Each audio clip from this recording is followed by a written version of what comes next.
Hello class 9 के विद्यार्थीगण, आज के इस वीडियो में हम लोग करेंगे part 2 work and energy chapter का। क्लास 9 है, ये तो पता ही है आपको। चलिए इस ज़बरदस्त वीडियो की शुरुआत करते हैं कुछ इस प्रकार। ऐसे तो ट्रिग्नोमेट्री के बारे में आपको पढ़ना है क्लास 10 में, लेकिन आपको यहाँ पर भी कुछ जानकारियाँ प्राप्त करनी चाहिए, उससे आपका काम थोड़ा आसान हो जाएगा। क्या है वो चीज़, देखते हैं। सभी लोगों को मालूम होगा, आप सभी लोगों को मालूम होगा, इसके बारे में पढ़ा होगा ज़रूर। ये क्या है बतलाइए। This is a right angle triangle.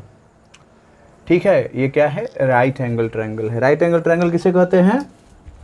ऐसे ट्रायंगल को कहा जाता है जिसका एक एंगल 90 डिग्री होता है, जो आपको यहाँ पर दिख रहा होगा। ये सिंबल उसका हो गया। ठीक है, इतनी बातें क्लियर हो गई।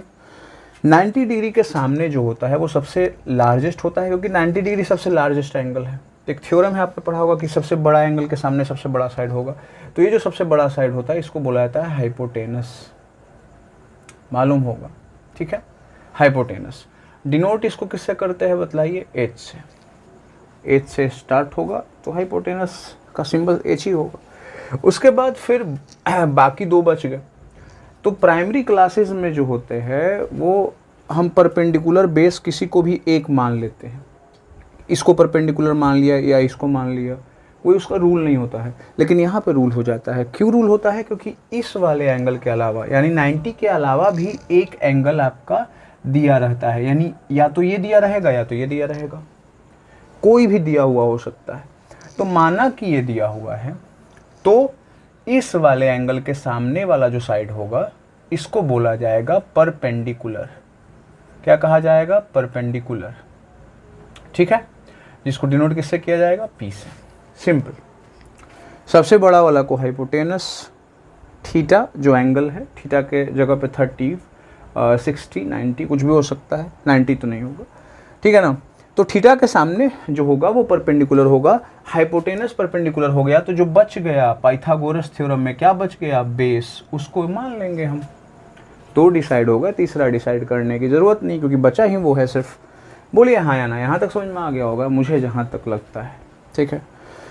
तो इतनी बातें क्लियर हो गई। अब ये जो परपेंडिकुलर होता है या ये जो हाइपोटेनस होता है, इन दोनों के बीच में आपस में एक रिलेशन होता है। जब परपेंडिकुलर को डिवाइड करते हैं हाइपोटेनस से, जब बेस को डिवाइड करते हैं हाइपोटेनस से, बेस को डिनोट करते हैं किससे? स्मॉल बी से। जब बेस को डिवाइड करते हैं परपेंडिकुलर से, ठीक है, तो इस तरह का जो डिवीज़न होता है, डिवाइड, इसको हम लोग क्या बोलते हैं? रेशियो। क्या बोलते हैं? रेशियो। रेशियो क्या है? एक प्रकार का डिवीज़न है, पढ़ा होगा आपने प्राइमरी क्लासेस में, 7-8 में तो है रेशियो पढ़ना। तो उसमें आपने पढ़ा होगा कि डिवीज़न ही एक प्रकार का रेशियो है। तो हम डिवाइड जब करते हैं पी को एच से, तो वो क्या होता है? रेशियो। ठीक है, और ये जो रेशियो है इसको स्पेसिफिक नाम से बोला जाता है। इसको बोला जाता है ट्रिगोनोमेट्रिक रेशियो। किसी ब्रांच में पढ़ना है आपको ट्रिगोनोमेट्रिक रेशियो, ठीक है, जिसमें आपको पढ़ना है कि जब हम P से H को डिवाइड करते हैं, है ना, तो उसको क्या बोला जाता है? उसको बोला जाता है साइन थीटा। ठीक है, यानी P और H के रेशियो को साइन थीटा कहा जाता है। सिंपल है ना। B और H के रेशियो को क्या कहा जाता है? तो बतलाइए, कॉस थीटा, जिसकी ज़रूरत है आपको जानने की। यानी इस चैप्टर को समझना है तो ये वाला रेशियो यानी B/H कॉस थीटा को जानना बहुत ज़रूरी है। बाकी क्यों बता रहा हूँ? क्योंकि आगे काम आएगा और थोड़ी सी और ज़रूरत है इसकी। आगे देखते हैं P/B एक होता है रिलेशन, जिसको हम बोलते हैं tan थीटा। ठीक है, इन तीनों के अलावा भी तीन और होते हैं जो जस्ट इसके अपोजिट होते हैं। जैसे साइन का कॉसेक होता है, कॉस का सेक होता है, टैन का कॉट होता है। लेकिन मैंने पहले ही बताया है कि हमको मेनली कॉस थीटा पर ध्यान देना है, बिकॉज इसी से रिलेटेड फैक्ट हमको जानना है। इसी की ज़रूरत है इस चैप्टर को सोल्व करने में। ठीक है, तो हमने ये जान लिया कि अगर कोई राइट एंगल ट्रायंगल है तो उसमें तीन तरह के साइड होंगे, परपेंडिकुलर, हाइपोटेनस एंड बेस। तीनों को पहचानने का नियम बता दिया गया है। और तीनों के आपस में क्या होता है? डिवीज़न होते हैं। उन डिवीज़न को रेशियो, ट्रिगोनोमेट्रिक रेशियो कहा जाता है, जिसको स्पेसिफिक नेम से बुलाया जाता है। जैसे p/h है तो उसको साइन थीटा, b/h है तो कॉस थीटा, p/b है तो क्या, टैन थीटा। इस रूप में इसको बोला जाता है। इतनी बातें आ गई होंगी दिमाग में, ठीक है। अब आगे बढ़ते हैं। आगे वाली जो बात है वो ये है कि आपको ये जो थीटा दिख रहा होगा, इस थीटा के जगह पे कुछ ना कुछ वैल्यू दिया रहता है, जैसे 30 डिग्री, 45 डिग्री, 60 डिग्री। क्लास 9 में इन्हीं सब डिग्रीज के बारे में आपसे सवाल किया जाता है, ठीक है। तो सवाल ये आता है आपका कि जैसे मैंने क्या बोला कि कॉस का यूज़ होता है, आगे बतलाऊंगा कि कॉस यहाँ पे लिखा आता है और थीटा की जगह पे जब यहाँ पे एंगल दिया रहेगा 30 डिग्री तो कॉस क्या हो जाएगा, 30। और कॉस 30 के वैल्यू की ज़रूरत पड़ेगी, क्योंकि कॉस 30 से क्या बनाओगे आप, तो कॉस 30 का एक वैल्यू होता है जो जानना होगा आपको। अगर आवाज़ें आ रही होंगी एक्स्ट्रा तो माफ़ी चाहेंगे, डॉग्स जो है ना आपस में लड़ रहे हैं, ठीक है। तो समझ में आ गया आपको। तो मैं यहाँ पे जो थीटा लिखा हुआ हूँ, यहाँ पे थीटा रहेगा नहीं, यहाँ पे रहेगा 30, 45, 60। तो कॉस 30, कॉस 45, कॉस 60, इन सब के वैल्यूज़ की ज़रूरत पड़ेगी, और वो वैल्यूज़ मैं आपको करवा देता हूँ तुरंत। चलिए अब जानते हैं किस तरीके से आप वैल्यू को निकालोगे। तो यहाँ पे आपको दिख रहा होगा, मैंने यहाँ पे 5 एंगल्स लिखे हैं, 0, 30, 45, 60 एंड 90। यही एंगल्स आपको 10 तक पढ़ने हैं, 10 के बाद फिर और आगे बढ़ेगा, लेकिन 10 तक बेसिक आपको यही जानना है पाँचों एंगल के बारे में, ठीक है। फिर मैंने यहाँ पे लिखा है साइन कॉस 10, यानी साइन 0 का वैल्यू यहाँ पे पुट करेंगे, साइन 30 का वैल्यू यहाँ पुट करेंगे, साइन 45 का वैल्यू यहाँ पुट करेंगे, कॉस 0 का वैल्यू इसके सामने पुट करेंगे, इस तरीके से। अब होता क्या है कि आप इसको कैसे याद करोगे, क्योंकि जो न्यूमेरिकल आएगा उसमें क्वेश्चन आएगा कि जो थीटा का वैल्यू है वो 45 है, तो आपको याद करना पड़ेगा। बहुत ही सिंपल रहेगा कि आप याद ही कर लो, क्योंकि आपको टोटल कितना याद करने पड़ेगा, कॉस का कितना है, 1, 2, 3, 4, 5 ही याद करना है। और इन पाँचों में पहला और सबसे लास्ट वाला तो वो एक अलग बात ही हो जाता है, उसका वो अलग केस में आ जाता है। तो मेनली आपको 3 याद करना है। बट फिर भी बहुत सारे बच्चों को ऐसा लगता है कि नहीं ये याद होने वाला नहीं है, मुश्किल थोड़ा लग रहा है, तो उनके लिए ट्रिक यूज हो जाता है, वो मैं आपको करके दिखाता हूँ। जैसे करना क्या है, 0 है उसके सामने 0, उसके बाद 0 के बाद क्या आता है 1, उसके बाद 2, उसके बाद 3, और उसके बाद क्या हो जाएगा 4। ऐसे ये आपको 10 में काम आ जाएगा। यहाँ पे ट्रिक के जरिए पढ़ रहे हैं, 10 में तो पूरा वैल्यू याद करना पड़ेगा, तो ये काम आ जाएगा, ठीक है। तो अभी ही कर लेते हैं, क्या दिक्कत है। तो हमने क्या किया, 0 के सामने 0 रखा, फिर 1, 2, 3, 4 रखा, उसके लास्ट में 4 है तो 4 से हमने डिवाइड करना शुरू कर दिया सबको।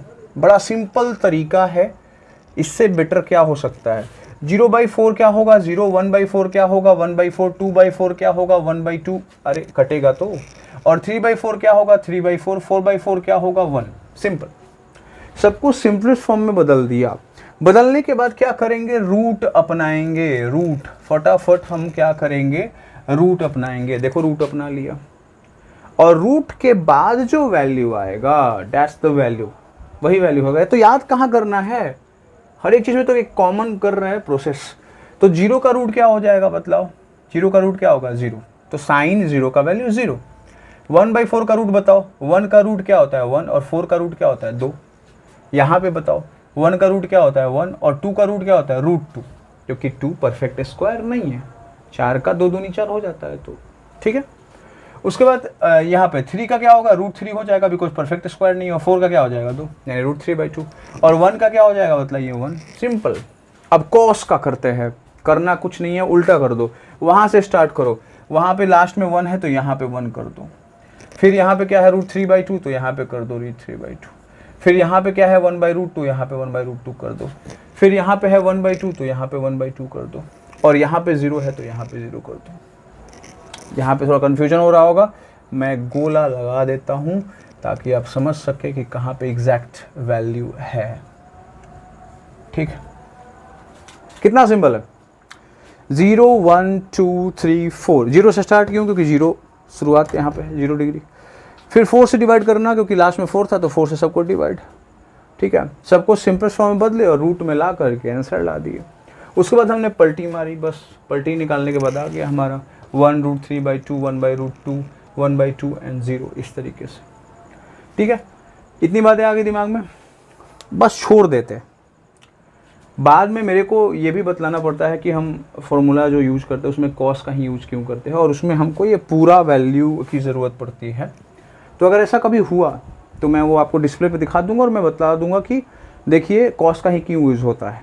तत्काल आपने ये देख लिया, साइन निकालिए पहले, उसके बाद कॉस। ज़्यादा बेटर क्या है, डायरेक्ट भी याद कर सकते हैं। cos 0 1, cos 30 √3/2, cos 45 1/√2, cos 60 का वैल्यू 1/2, cos 90 का 0 डिग्री। इसमें एक और एंगल याद करना पड़ता है जिसका यूज है, वो क्या है आपका cos 180, और cos 180 का वैल्यू जो होता है वो होता है -1। ये याद कर लेंगे क्योंकि बाकी तो याद नहीं करना, ट्रिकी हो जाएगा, बट ये याद कर लेना।